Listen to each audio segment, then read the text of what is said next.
1958. 50,000 passengers a day. They arrived to see the future. Today, zero. 2 photographs, same city, 70 years apart, 1.8 million people to 600,000. Where did they go? But it's not just the people, it's what they took with them. The American dream died here, and no one bothered to bury it. 1944. World War II. While Europe burned, Detroit built the arsenal that would save it. Bombers, tanks, jeeps, bullets. Detroit didn't just support the war effort, it was the war effort. Ford's Willow Run plant, 1 bomber every 63 minutes. By the end of the war, 18,000 aircraft. From one factory. They called it the Arsenal of Democracy, but after the war, it became something else. An empire. The Rouge Complex, 5 square miles, 16 million square feet under roof. Raw ore went in, completed automobiles came out. Everything in between? Forged, cast, stamped, assembled and painted right here. At its peak, 100,000 workers, a single factory with a population larger than most American cities. But the Rouge was just one factory. This was bigger, much bigger. General Motors, Ford, Chrysler, the big 3, but also Packard, Studebaker, Hudson, dozens of suppliers, rubber plants, glass factories, steel mills. 1955, General Motors alone had revenues larger than the GDP of all but 7 nations on Earth. A single corporation, richer than entire countries. Charles Irwin Wilson famously said, "What's good for General Motors is good for America." And they believed him.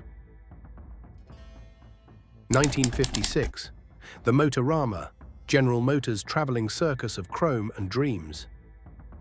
These weren't cars, they were rolling sculptures. Art Deco meets jet propulsion. Fins like missile wings.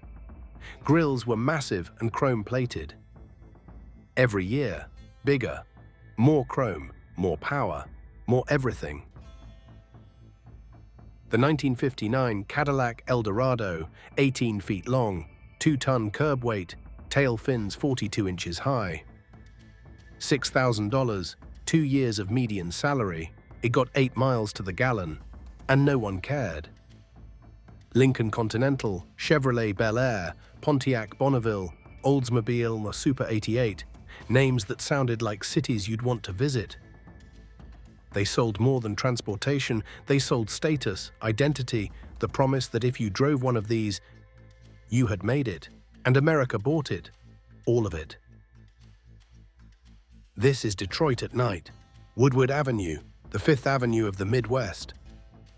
The Fox Theater, the Flame Show Bar, basement jazz clubs where smoke hung thick as fog. Where auto executives sat 3 tables from assembly line workers, and nobody cared. Hudson's department store, 25 stories.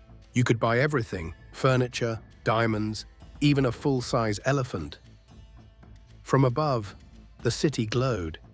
500,000 light bulbs turning night into day. But the real miracle wasn't downtown, it was in the suburbs. 1956, Dick Meyer, 24 years old, started at Ford 6 months ago, 2-bedroom house, purchased for $12,000, 15-year mortgage, on a single income. Factory wages. That ratio, 2.5 times annual income, today it's 8 times, in California, 12 times. This wasn't wealth, this was normal, this was what America promised. Work hard, play by the rules, raise a family, own a home, die with dignity. And it all depended on the factories. The big 3, the assembly lines that never stopped. The assumption that tomorrow would be just like today, only better. But assumptions are dangerous things, because while Detroit slept, the world was changing. 1965, Tokyo Motor Show. It didn't happen overnight. It started quietly. Toyota Corona, $1,100, 30 miles per gallon. Next to a Cadillac, it looked like a toy, a joke, something you'd buy your kid for Christmas. The first shipments arrived in California. Dock workers laughed, literally laughed. General Motors Executive Committee, third quarter 1966. A market share report lands on the table. Toyota and Datsun combined held 0.3% of the American market. Rounding error. Lee Iacocca famously asked, "Who wants to drive a tin can?" Laughter. Agreement. Another scotch poured. Meeting adjourned. They saw numbers, data, market analysis. What they didn't see was the edge of the cliff. Because while they laughed, Honda was designing the Civic, Toyota was perfecting the Corolla, and American consumers were starting to wonder why their cars broke down every 20,000 miles. But Detroit's cracks weren't just in the boardrooms, they were in the streets. Redlining. Banks drew literal red lines around black neighborhoods. No loans, no mortgages, no escape. By 1967, 40% of Detroit's population was black, living in 15% of the housing. Police brutality, unemployment double the white rate, poverty triple. And every summer, the temperature rose. July, 90-degree heat, no air conditioning, unemployment checks bouncing. Detroit wasn't a city anymore. It was a barrel of gunpowder. And someone was about to light the match. July 23, 1967, 3:45 in the morning, 12th Street. A police raid, a crowd, and then Detroit exploded. 5 days, 43 dead, 7,000 arrests, 2,000 buildings burned. And then the tanks came, the governor called in the National Guard, President Johnson sent in the 82nd Airborne, federal troops, in an American city. When the smoke cleared, Detroit had changed forever. They called it white flight. 400,000 people gone in 10 years. And they took something irreplaceable with them. Their taxes, city services collapsed, cops laid off, firefighters cut, streetlights went dark, literally dark. Today, 40% of Detroit's streetlights don't work. Entire neighborhoods sit in darkness. Because the exodus never stopped, but no one realized it that night. Detroit didn't just burn, it was abandoned.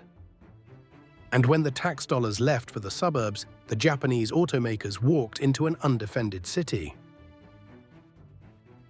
October 1973, the Arab oil embargo. Gas prices quadrupled overnight. People waited in line for 6 hours to maybe get 5 gallons. And those Cadillacs getting 8 miles to the gallon, suddenly, no one wanted them. Dealership lots filled with cars nobody would buy. Meanwhile, Toyota and Honda lots, empty, sold out, 6-month waiting lists. February 14th, 1974, Valentine's Day. Robert Walsh doesn't notice the irony yet. 18 years, the same motion, right arm extends, 3 bolts, tighten, next car, 30 seconds, repeat. His hands know this work better than they know anything else. End of shift. They hand him an envelope. He already knows. The words indefinite layoff fill the page. Not fired, not furloughed, just floating in purgatory. No severance, no notice. 18 years, gone. The drive home. 12 minutes. How do you stretch 12 minutes into forever? Past the closed diner, the boarded-up grocery store, the neighbors who left last month. 2 kids, mortgage, car payment. His wife works part-time at the hospital. $3 an hour. The numbers simply didn't add up. He pulls into the driveway. She's making pot roast. She doesn't know yet. She's smiling. What do you say? How do you tell your wife that the American dream just gave you an eviction notice? Robert Walsh is not one man, he is 40,000 men, just in 1974, just in Detroit. And this was only the beginning. This is the Packard plant, 3.5 million square feet, the largest ruin in America. This is where we need to start, because this is where it ends. 1903. Architect Albert Kahn designed something revolutionary. Reinforced concrete, natural light through enormous windows. They called it the Cathedral of Industry. For 50 years, this building thrummed with life. Peak employment, 40,000 workers. Packard built the Rolls-Royce of America, presidents, movie stars, gangsters. But the market changed. Packard didn't. June 25, 1956. The lights went out. 68 years later, the lights are still out. Inside, 3.5 million square feet of collapse. Someone's locker, someone's lunch pail, someone's family photograph, still there, waiting for a shift that will never come. The machines are still here, exactly where they stopped, like the workers just vanished, raptured. Nature doesn't wait. Trees grow through the floor, 40 feet tall, inside a factory, a forest. Where cars were born. The graffiti tells stories. One piece says, "We built the world forgot us." Bitsy. From above, you can see what this was. A city within a city. Now the building stands as a warning, a tombstone the size of 35 football fields. The cathedral became a ruin. Packard wasn't alone. Michigan Central Station, Fisher Body, Brewster Douglas, the list goes on. July 18, 2013. Detroit filed for bankruptcy, $18.5 billion in debt, the largest municipal bankruptcy in American history. 78,000 abandoned buildings, over 60,000 empty lots. From space, you can see the darkness, entire square miles with no lights, ghost neighborhoods. They call it urban prairie, where neighborhoods stood, grass grows, waist high. Wild pheasants roam there, deer graze, in the middle of a city. A fire hydrant, no houses, no people, just a hydrant, waiting for a fire that will never come. Emergency services, average police response time, 58 minutes in New York, 8 minutes in Detroit, nearly an hour, you're on your own. Here's what they don't tell you. Detroit didn't collapse because it changed. It collapsed because it refused to. But today, everything is changing. Artificial intelligence, automation, self-driving trucks. The workers of Detroit watched their world disappear because they thought they were safe. Now, what job is safe when machines can think? Robert Walsh installed doors, 3 bolts, 30 seconds. A robot does it in 12 seconds, and it never gets tired, never asks for benefits, never goes on strike. Self-driving trucks, AI lawyers, robotic surgeons, computer programmers, replaced by AI that writes better code. 47% of US jobs are at high risk of automation. That's not a minority. That's half the workforce. Detroit didn't fail because executives looked at Toyota and laughed. It failed because everyone thought, this will never happen to us. Look familiar? Same hubris, different decade, different industry, same ending. When artificial intelligence can do your job faster, cheaper, and better, will your story be different than Robert Walsh's? Detroit's story serves as a stark warning, and we're not learning it. The workers believed they were too important to replace. The executives believed they were too smart to fail. The city believed it was too powerful to fall. So ask yourself, when the machines come for your industry, your city, your certainty, when change becomes the executioner instead of the savior, will you be different? Or will you just watch it die?